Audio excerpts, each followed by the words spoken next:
అన్ని వర్గాల వాళ్ళు కోరుకుంటున్నారు అధినేత రావాలని.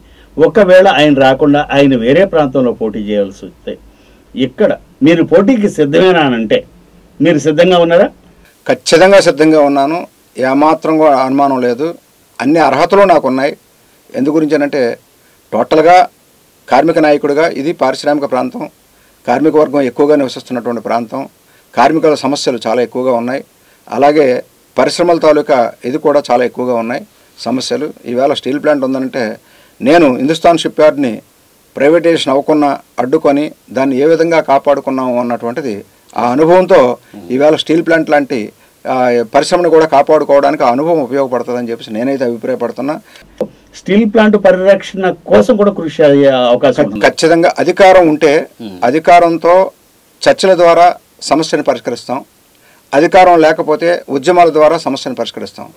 అందుగురించి ఏ విధంగా అయినా కానీ రెండు రకాల అనుభవాలు మాకు ఉన్నాయి. అందువలన స్టీల్ ప్లాంట్ని ఖచ్చితంగా కాపాడే దమ్ము, ధైర్యం, సత్తా ఉంది అని చెప్పేసి నేనైతే అభిప్రాయపడతాను. అదే వాలంటరీ వ్యవస్థ. డైరెక్ట్గా చెప్తున్నారు వాలంటీర్లు పని చేయాలి. ఇప్పుడు వైసీపీ ప్రభుత్వం ఏంటంటే వాలంటరీ వ్యవస్థ అన్నటువంటిది తీసుకొచ్చి ఈ వాలంటీర్లందరినీ కూడా మోసం చేస్తుందని చెప్పేసి ఒక కార్మిక నాయకుడిగా నేనైతే అభిప్రాయపడుతున్నా. ఎందుకు రాష్ట్రంలో ఉన్నటువంటి అనేక మంది వాలంటీర్లకి కొంత వాళ్ళని సెలెక్టెడ్గా కొంతమంది సెలెక్ట్ చేసి బాగా పనిచేస్తున్న వాళ్ళని సెలెక్ట్ చేసి వాళ్ళకి నగదు బహుమతులు ఇవ్వడం జరిగిందండి. మరి అలాంటప్పుడు మీకు వాళ్ళు సహకారం అందిస్తారంటారు? సార్ మీకు ఒకటి చెప్తాను చూడండి.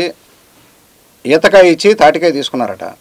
ఆ రకంగా ఈవేళ ఏంటంటే వాళ్ళందరినీ ప్రలోభపెట్టి టోటల్గా వాళ్ళ భవిష్యత్తుని వాళ్ళ జీవితాలని నాశనం చేసింది ఈ ప్రభుత్వం అని చెప్పేసి నేను అంటాను.